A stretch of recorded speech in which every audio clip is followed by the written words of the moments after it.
G'day guys, welcome back to my channel. My name is Wildkard. Thank you for being here and watching my content. As always, it is my pleasure and the absolute privilege to be here talking about the greatest sport in the world, rugby. And what a privilege it was for me, and I'm sure for all the Fijian fans to date, that for the first time ever, Fiji has beaten England. Not just beaten England, but in England at Twickenham. This was a absolute very, very hard-earned, deserved win for the Fijians. Out of all the T2 nations, this was the first time somebody has been, one of the T2 nations has beaten England. And this is well deserved to the Fijians to have achieved this monumental historical occasion. Now, I remember a couple of years ago when the Fijian Endurers first joined Super Rugby, and they were scrambling to get a single win on the board, and they bide their time. They worked hard. They could not win until all the way till the end of the season. They had one opportunity at home, and they played their hearts out. They swung for the fences, and they won the game. I think it was against Highlanders at home, and it was that moment you kind of starting to realize, you're really starting to feel the passion of the local fans for rugby, and starting to feel the passion for the sport for every Fijian player that was playing in the Endura team. And this year, the Endura has taken that momentum, went into Super Rugby, once again struggling early in the season. The scrummaging, Fijian scrum was dominated by people who are not even going to be playing the World Cup this year, badly. The goal kicking, misses left and right, badly, struggling. And, it was the sheer heart, determination, and the extremely hard work that was done off the field, slowly but surely got the Fijians into the into the semi-finals. And then they took what was done, the hard work that they did in Super Rugby, and took it into this national team.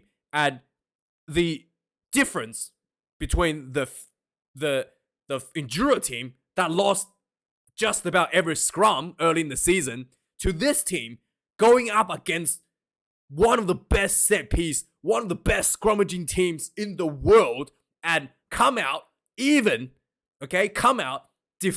that try line with everything they had, is absolutely just sheer will. There's no difference between the players. They went from losing to scrums to everybody to coming out against the best scrum in the world and hold to their own. That is just a testament of how much work that the players have poured in with the passion, with the blood, sweat, and tears, and hard work. And there's nothing else to it. There's no secret. And for that, I applaud the Fijians for their achievements today. You truly earned this result. For England, well, I love talking about England. Oh man, ever since Sir Eddie has left England, I've been left wondering if England's gonna get better. There were so many excuses. Oh, it's all Eddie's fault. Sir Woodward come out every week in the Daily Mail slamming Eddie Jones. He has to approve the selections. He doesn't even, he doesn't even work for England Rugby, but he has to approve the selections. Otherwise, you're gonna get slammed on the newspaper, right? And yeah, the players almost looked like they were just woken up like a few minutes before the kickoff. It was just lazy. It was sloppy. It was just no passion. They look like the players felt they already won the game. They deservingly or just gonna have the game handed to them.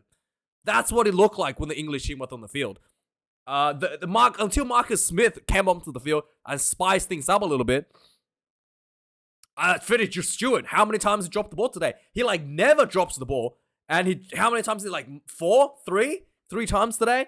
And then George Ford aimed he was trying to do some kicking game, no pressure from the England team. And then again, the set piece, despite having the clear upper hand in the line or more, the setup was so sloppy. Early you can see in the first half, like in the first 10 minutes, the Maul was actually very dangerous and getting a yellow card, right, for the England. And then they just went, yeah, guys, we got the yellow card. Let's just phone it in for the rest of the game. It was really unbelievably embarrassing. Like, I don't know how these players call themselves professionals. In fact, there was one point in the second half, I noticed that Marcus Smith was on the field in the 15th position, in the fullback, and he was moving up into the attacking line as a second playmaker, and he usually plays the opposite direction from George Ford. So if George Ford is on the right, he's the left, and I can see him on the left hand. The ball's going to the right where George Ford is. He's on the left hand side, pointing at players, right? Getting position. I want you to be there. I want you to go set up a line, and the players are just walking. Like, I was like, hello? Your playmaker is telling you to get in line. Yes, the ball is on the other side of the field, but there could be a switch at any time, and your fly half is, your playmaker is asking you to get ready, and you're just walking. And this is the point where you're chasing the game. There's no urgency to get in line to try to quickly set something up. And Marcus Smith is just like trying to spike things up, trying to get people to go faster. No response. Really embarrassing. Really, really. The players need to take a good look at themselves. Like, I don't know what's like you were like one of the I don't know what's going on with the England's team, man. It's just like that's all I can say. Embarrassing. There was drop balls everywhere. And the second half as well, they came out of the half, the halftime break. You're behind. Normally, when a team come out of the break, if you're behind, they put on a bit of an effort to try to spice things out a little bit. Literally, it looked like the England team took a nap in the 10 minutes while they were off the field. What happened? Did everyone just literally, like, did it not have a talk about the fact that you're losing the game? Like, it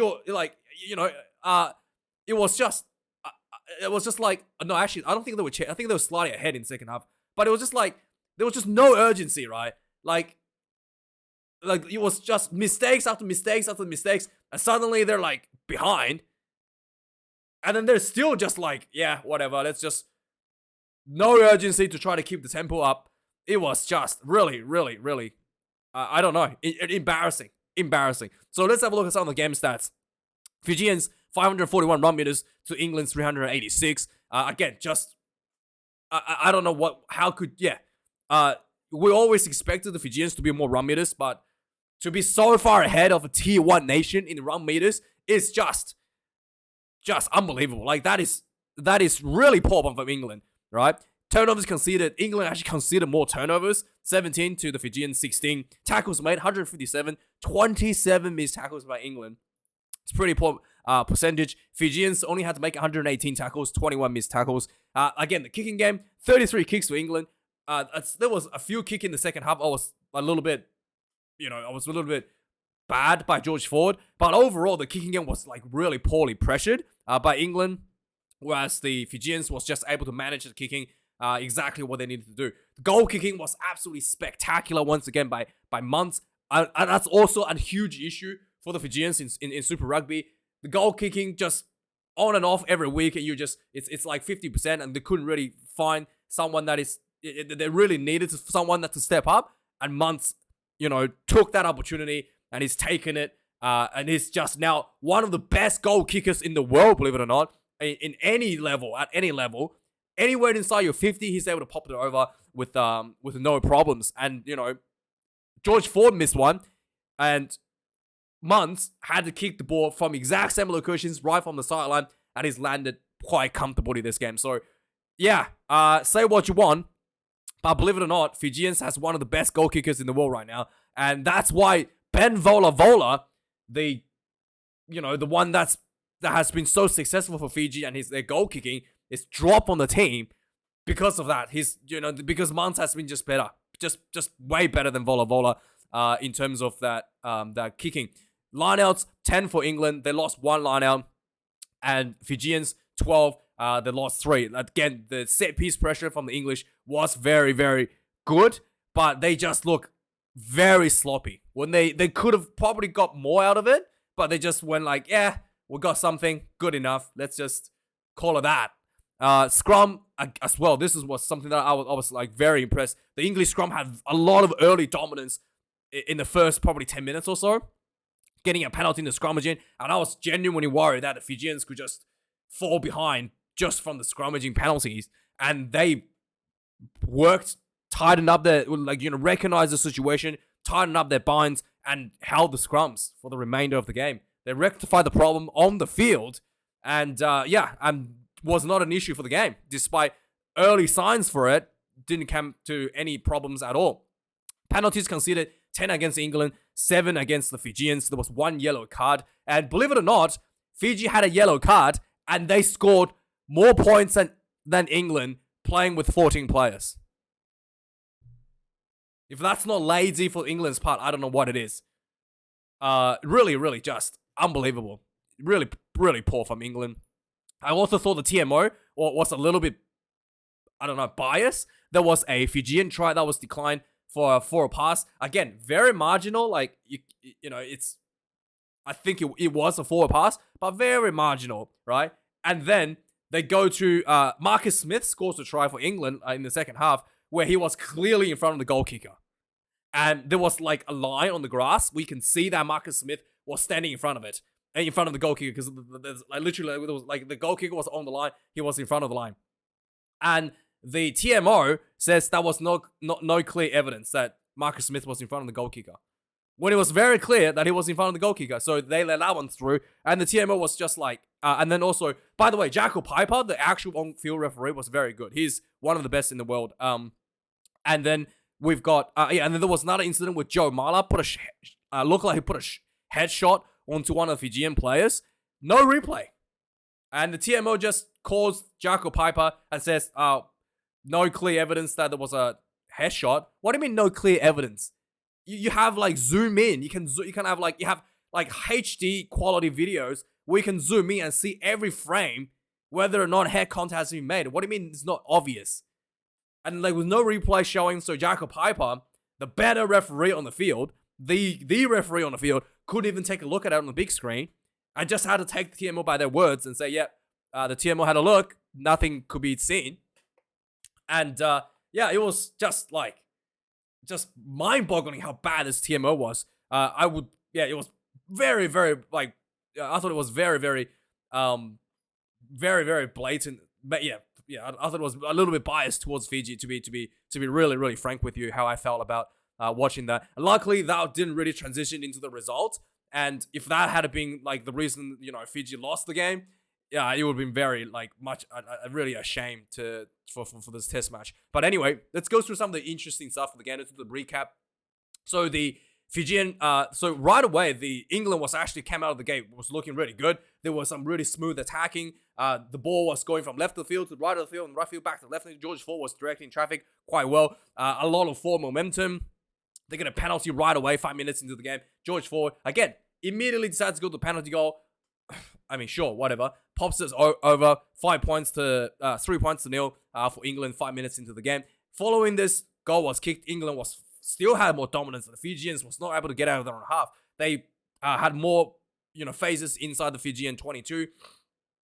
The ball, the England gets a scrum, gets a knock. There was a knock on for Fiji. England gets a scrum. Ball comes out. The ball they just go straight out, quick hands, over the top to Johnny May. Runs down the sideline, shrugs off the defender. First try for England on the ball, 8 minutes into the game. George Ford misses his goal kick, which was, turned out to be quite important.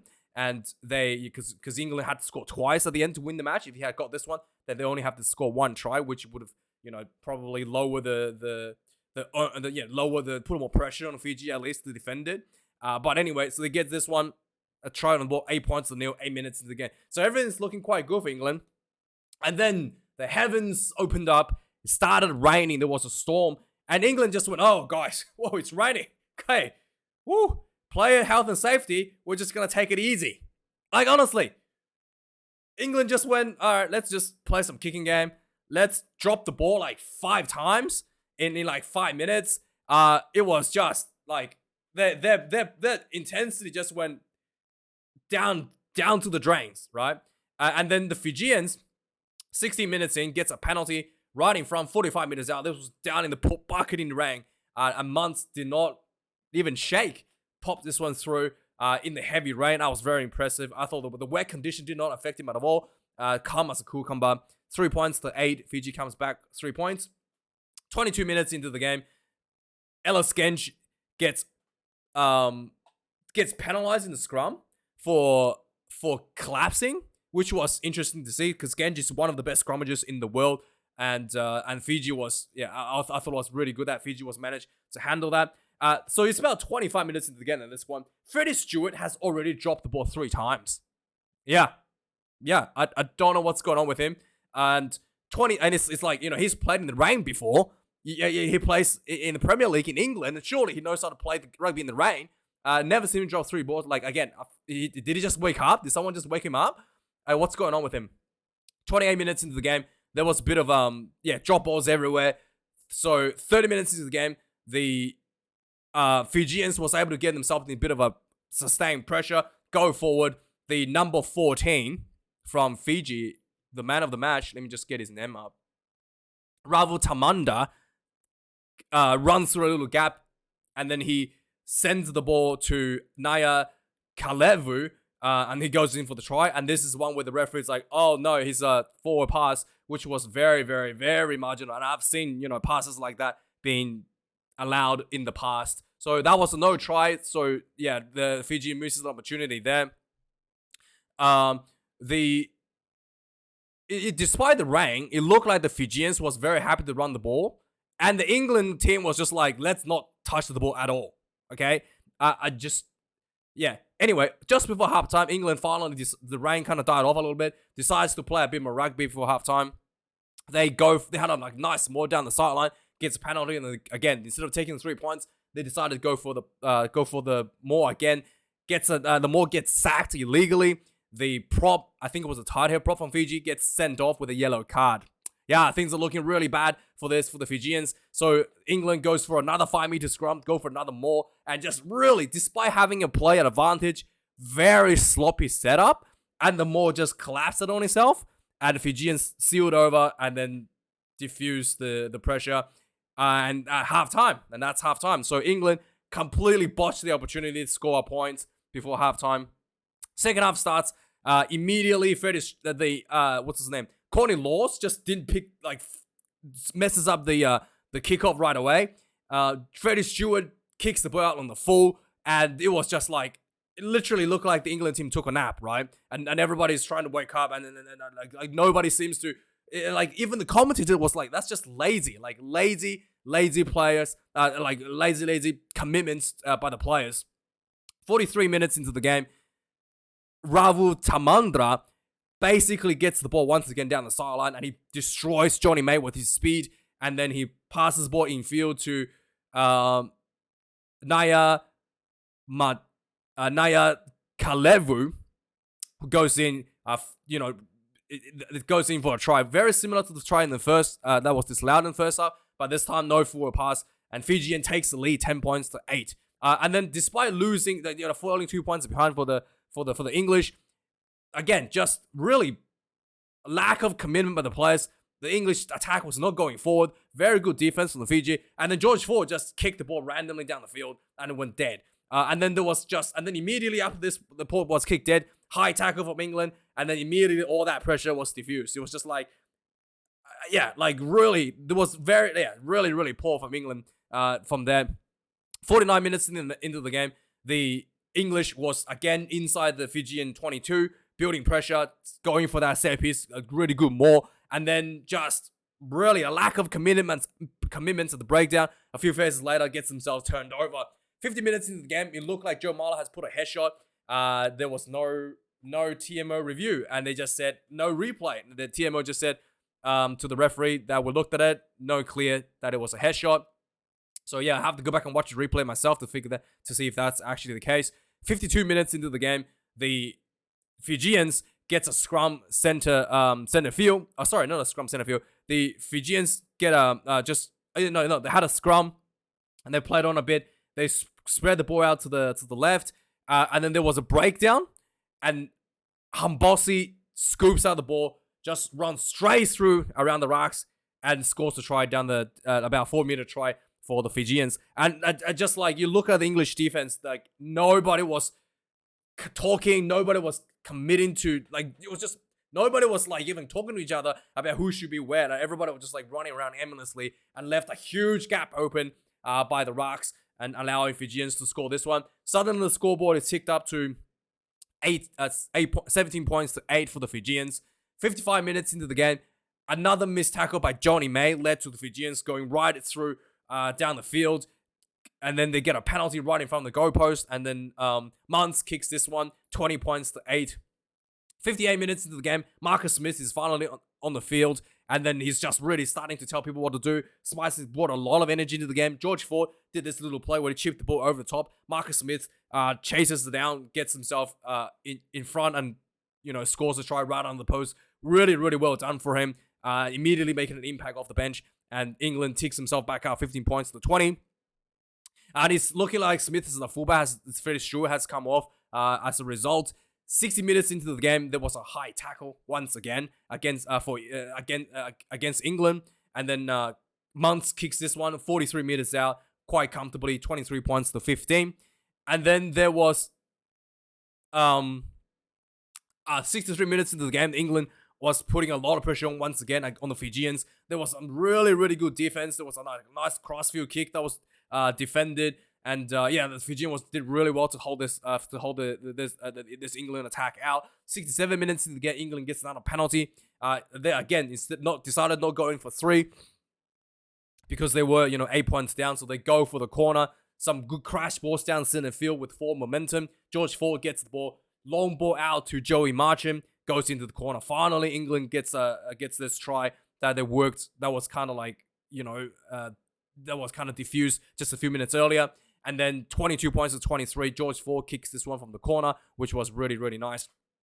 Right from after the try was scored, the kickoff happens, and Danny Kerr somehow catches the ball. Again, did they just take a nap between try and the kickoff? Danny Kerr catches the ball, and then he just drops it. I don't know. I don't know how you can catch a ball and then drops it immediately after.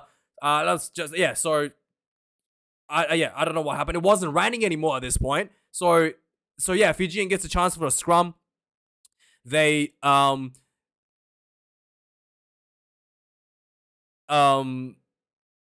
they get another chance for a scrum. They just build pressure. The Fijians build pressure in the English half, and then eventually the ball goes out wide to Ravu Tamandra, and once again he runs down the sideline, cuts himself back in field, and then as he's going into the fullback, he pops the ball out to Kurovoli, who runs through for the 3rd try for the Fijians. Scoreboard ticks up to 30 points to 22. England was able to get the ball back from the kickoff, and then they worked. A lack of commitment, lack of laziness at the breakdown leads to turnovers for the by the Fijians, diffuses the situation. And at this point is where I'm starting to see Marcus Smith is telling his players to get in position, and the English players just like walking, not responding. And Smith is just like, come on, let's go.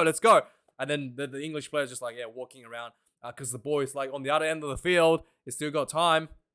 Just a lack of, really just lack of passion for the game. It looked like to me, just, really disappointed to see. But in the dying minutes, England still had to score twice to win the game. And, throw the kitchen sink at it a little bit. Just still, Fijians defended really well, diffused the situation, and made a historical win over England. 30 points to 22. Very well done. Well deserved. And lucky for England, they've got a very easy pool. Even if they come second, it's very unlikely that they're going to lose to Japan and get eliminated from the pool stage. So they probably still go to the quarterfinals and probably play like against Fiji in the quarterfinals. And we shall see how that goes. That'll be an interesting match nevertheless. Anyway, guys, thanks for watching this video. Like, comment, and subscribe. Do appreciate you being here. And I'll see you guys later. Cheers.